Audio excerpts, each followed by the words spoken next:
Hello guys, welcome to my YouTube channel. आगे बढ़ते हैं, लेक्चर को लास्ट वाले लेक्चर को कंटिन्यू करते हैं। हमने देखा था कि अगर एम एन टेस्ट से जो हमें सीक्वेंस मिलती है, उस सीक्वेंस पे अगर हम उस सीक्वेंस के थ्रू अगर हम ज़ीरो को टेंड नहीं करें तो हम बोल देंगे convergence is not uniform. But what if अगर हम ज़ीरो को टेंड कर गए उस सीक्वेंस से, तो क्या? मैं आपको एक बढ़िया सा इंट्यूशन देता हूँ, मैं ग्राफ से बताता हूँ आपको, फिर एक एग्जांपल मैथमेटिकली लिख के बताऊँगा, तो ज़रा समझना। ये आपके लिए सबके लिए नया होने वाला है, आई एम श्योर। ठीक है, तो देखो ज़रा ना। अभी क्वेश्चन ये हुआ कि इफ़ डेरिवेटिव ऑफ किस फंक्शन का F N X minus F X equal to zero imply कर जाए कि एक्स की value A N and limit n tends to infinity mod F N of A N minus F of A N, और ये zero को भी जा रहा हो, देन इज कन्वर्जेंस यूनिफॉर्म?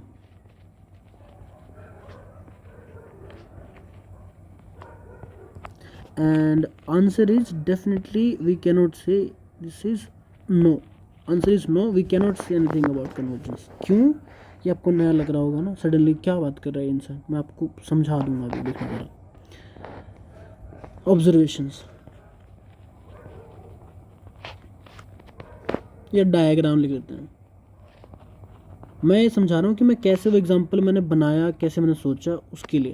तो पहले देखो, एक बार के लिए ये मेरा बन गया वाई एक्सिस, ये मेरा बन गया एक्स एक्सिस। ठीक है, अब ये मेरा ज़ीरो मान लिया, ये मैंने वन मान लिया। देखो, मैंने ये बात ध्यान में रखी कि कन्वर्जेंस अगर यूनिफॉर्म नहीं दिखानी तो इसका मतलब ये है कि मैं ट्यूब से बाहर कर दूँ लिमिट्स फंक्शंस को। ये आपको, अगर आपने प्रीवियस लेक्चर देखे होंगे तो वो ट्यूब वाला आइडिया आपको रहा होगा। ठीक है, ज़्यादा परेशान नहीं करता। मैं क्या करता हूँ ना, मैं एक पॉइंट पकड़ लेता हूँ 1/2। ठीक है, और मैं क्या करता हूँ ना कि ये हाइट है मेरी 1। ठीक है, ये हाइट है, यहाँ पे क्या है, ये 1,1 पॉइंट हो गया। मैं इसका कुछ यूज़ करूँगा। क्या यूज़ करूँगा कि यहाँ ये 1/2 इतना लेके जा रहा हूँ मैं, यहाँ से ऐसा कर रहा हूँ कि ये ऐसी टर्म बनाऊँ कि यहाँ आते ही डेरिवेटिव क्या आ जाए, ज़ीरो। और ऊपर ले जाओगे तो क्या हो जाएगा, ये ऊपर 1 को टच करे। क्या आपको सीक्वेंस की पहली टर्म दिखी? जो सिंपल सा ग्राफ है, ये क्या वैल्यू, ये है 0,1/2। अब दूसरी टर्म डिफाइन करता हूँ किसी और तरीके से, मतलब इसी तरीके से, बट थोड़ा सा क्या, दूसरी टर्म डिफाइन करता हूँ बिल्कुल इसी के पैरेलल। ठीक है, बिल्कुल इसी के पैरेलल, यहाँ ऐसे ऐसे और यहाँ बट ऐसे।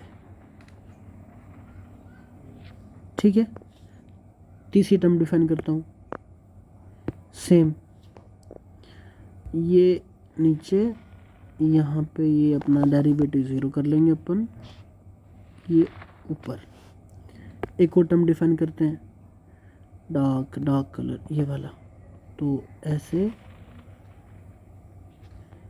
ये बात आपको समझ में आ रही है क्या? मैंने ये सारे टर्म्स डिफाइन कर दिए। इन टर्म्स के साथ एक खास बात है।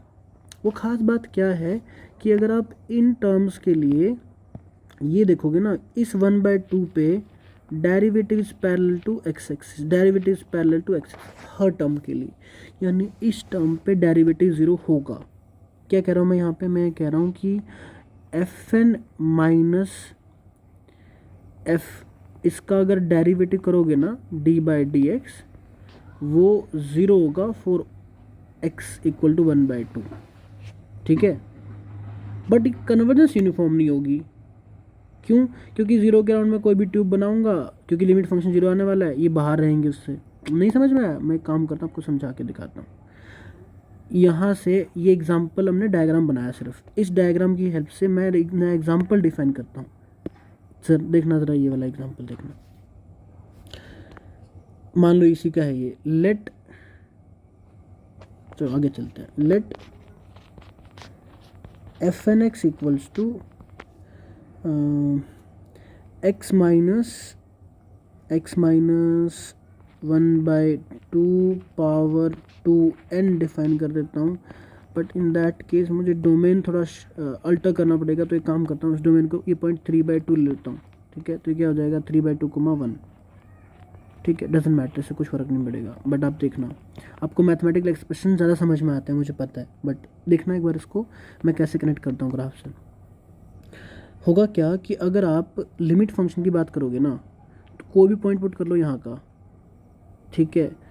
एफ एन एक्स की जो लिमिट आएगी वो आएगी 0 for all X belongs to 0 to 3/2। कुछ भी पुट कर लो आप, देखो 0 पुट करोगे तो 1/2 की पावर 2n 0 जाएगा, 3/2 करोगे तो कर नहीं सकते आप, लेकिन उससे छोटा कुछ भी करोगे तो ये नंबर लेस देन 1 होगा, उसकी power infinity will go to 0, ठीक है। लिमिट फंक्शन आ गया 0। अब एक बात देखना, अगर मैं एक फंक्शन बनाऊँ and now gn(x) equal to, अगर मैं ये फंक्शन बना लूँ क्या, fn(x) माइनस fx, वो क्या बनने वाला है, fx ही बनेगा, fn(x) ही बनेगा। gn(x) का डेरिवेटिव करके 0 को पुट करो, इसका मतलब क्या होगा, इसका मतलब होगा कि भाई तुम डेरिवेटिव ऑफ fn(x) करो और इक्वल टू 0 पुट कर दो। इसका मतलब क्या होगा कि इसका डेरिवेटिव करो, दैट टर्म्स का क्या हो जाएगा 2n और x माइनस 1/2 की power 2n minus 1 equal to 0। अब n तो 0 होगा नहीं, इसका मतलब क्या होगा x equal to 1/2 for all n belongs to naturals. देखो ऐसा था कि हमें x इक्वल टू एक सीक्वेंस मिलती थी, बट इस केस में क्या मिल गई भाई, कांस्टेंट सीक्वेंस मिल गई। क्या दिक्कत है, कांस्टेंट सीक्वेंस में तो सीक्वेंस ही होती है ना, ये मिल गई। अब ज़रा देखना एफ एन ऑफ, इसको मान लो ना, दिस सिंप्लाइज कि x equal to A N equal to 1/2 मान लिया, ठीक है।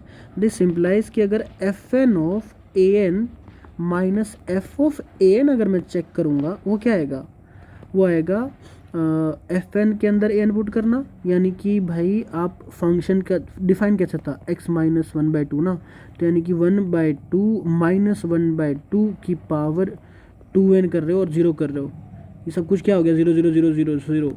इसका मतलब ये हुआ दिस है ना, इसका मतलब ये है कि limit n tends to infinity F N of A N minus F of A N, इसकी लिमिट क्या आ गई 0 आ गई। ये वो सीक्वेंस है जो हमने डेरिवेटिव करके निकाल लिया है, और उस सीक्वेंस के लिए क्या आ गया 0 आ गया ये limit. But convergence is not uniform, but f n does not converge uniformly to f equal to 0। क्यों, ठीक है, नहीं समझ आ रहा, ले लो, take a n equals to, देखो दिक्कत कहाँ है इसको, दिक्कत ये 3/2 के राउंड ना, ये हमेशा 1 को टच करता है, यही बेस्ट है अपना 3/2। अब सीक्वेंस ले लो एक्स एन इक्वल्स टू, एक सीक्वेंस ले लो आप एन 3/2 को कन्वर्ट करने वाला सीक्वेंस चाहिए, तो आप ले लो 1/2 प्लस n/n+1, वैसा ही सीक्वेंस ये 3/2 को कन्वर्ट करेगा, ठीक है। ज़रा देखना F N of A N minus F of A N क्या होगा, देखना आपने क्या किया, इस सीक्वेंस को पुट करना है ना, तो x माइनस 1/2 था, यानी कि 1/2 plus n+n/1 minus 1/2 power 2n minus 0, यही तो बनेगा। इसको इससे कैंसिल कर दो, राइट। ये क्या बना n/n+1 पावर कितना 2n ना, पावर कितना 2n। बट आपने देखा था ये क्या हो जाएगा n/n+1 पावर n की पावर 2, राइट। बट इसकी लिमिट क्या आई थी 1/e, कहाँ कन्वर्ट करेगा 1/e² पे, दैट इज नॉट 0 भैया, ओके। अब बोलोगे सर ये क्या हुआ, मतलब आपने डेरिवेटिव से 0 निकाला, उसके लिए सीक्वेंस की लिमिट 0 आ गई, फिर भी कन्वर्जेंस यूनिफॉर्म नहीं है। नहीं है भाई, क्योंकि आपको चेक करना पड़ेगा f'। ज़रा देखना उसी फंक्शन का अगर आप चेक करते ना, नाउ gn का डबल डेरिवेटिव चेक करते, तो क्या करते आप fn(x) माइनस fx, इसका डबल डेरिवेटिव चेक करते, वो क्या आता, देखो फर्स्ट तो आया था n x माइनस 1/2 की पावर कितना आया था, वो आया था मेरा 2n-1 पावर, 2n था ना आगे, तो 2n था, वहाँ कुछ गलती तो नहीं करी ऊपर मैंने, ठीक है कोई दिक्कत नहीं। या अब इसका डबल डेरिवेटिव चेक करो, डबल डेरिवेटिव क्या आएगा, डबल डेरिवेटिव चेक करोगे 0 पे तो वो इनकंक्लूसिव आएगा, but it will be point of minima. ये यहाँ से नहीं दिख रहा मेरे को, डबल डेरिवेटिव नहीं दिखेगा, डबल डेरिवेटिव से मैं बता नहीं पाऊंगा मैक्सिमा या मिनिमा, बट मैं ग्राफ से बता पाऊंगा। ग्राफ से क्यों, क्योंकि देखो ज़रा सीक्वेंस की सारी टर्म्स ऐसी हैं कि ये 0 पे क्या देंगे तुम्हें, मिनिमा मिनिमा मिनिमा, ठीक है। तो मैं यहाँ नोट बना के लिखता हूँ, note x equal to an equal to 1/2 is point of minima for gn(x) equal to fn(x) minus fx। तो भाई पॉइंट ऑफ मिनिमा पे अगर 0 चला भी गया तो दैट डजेंट मीन कि वो हर पॉइंट के लिए 0 चला जाएगा, सुप्रीम के लिए क्या पता कुछ और चला जाए, इसलिए टेस्ट वहाँ काम नहीं करता। हालांकि बहुत रेयर केस है, बट आपको ध्यान रखना है एग्ज़ाम में, ठीक है, बहुत और टेंशन नहीं लेनी, ठीक है। इतना इनफ है इसके लिए, ये इसमें जानने के लिए कि सीक्वेंस कैसे कैसे गड़बड़ कर सकती है, एमएन टेस्ट कहाँ कहाँ फेल हो सकता है। एमएन टेस्ट फेल नहीं हो रहा, बेसिकली डेरिवेटिव वाला टेस्ट फेल हो रहा है, क्योंकि बिल्कुल ब्लाइंडली लोग अप्लाई कर देते हैं डेरिवेटिव टेस्ट, बट ये वैलिड नहीं होता है इन जनरल, ठीक है। लेट मी सी कि मैं कुछ एग्जांपल तुम्हें करवा दूं, अदरवाइज़ फिर एक थ्योरम कर लेते हैं, एग्जांपल छोड़ो, एक थ्योरम थी इंपॉर्टेंट सी, वो कर लो, क्योंकि 11 मिनट की वीडियो है, let's make it of 15 minutes at least. देखना theorem, okay, let fn(x) equals to x power n into gx, x belongs to say x belongs to 0 to 1 या फिर close 0 to close 1, ठीक है। देन ये अभी करवा दूँ तो ठीक है, अभी लिखवा देते हैं, नहीं अभी नहीं करवा रहा, वरना फिर तुम लोग पढ़ोगे नहीं, क्योंकि चीज़ें कुछ सिंपल हैं आगे, तो मतलब कुछ चीज़ें इंपॉर्टेंट है, वरना फिर तुम उसको ऐसे ही करोगे। फिलहाल के लिए थ्योरम बाद में कराऊंगा, इस लेक्चर को यहीं एंड करते हैं, और आगे कुछ प्रॉपर्टीज़ करेंगे यूनिफॉर्म कन्वर्जेंस की, तो मज़ा आएगा। फिलहाल इसको यहीं एंड कर देते हैं, ठीक है, ओके।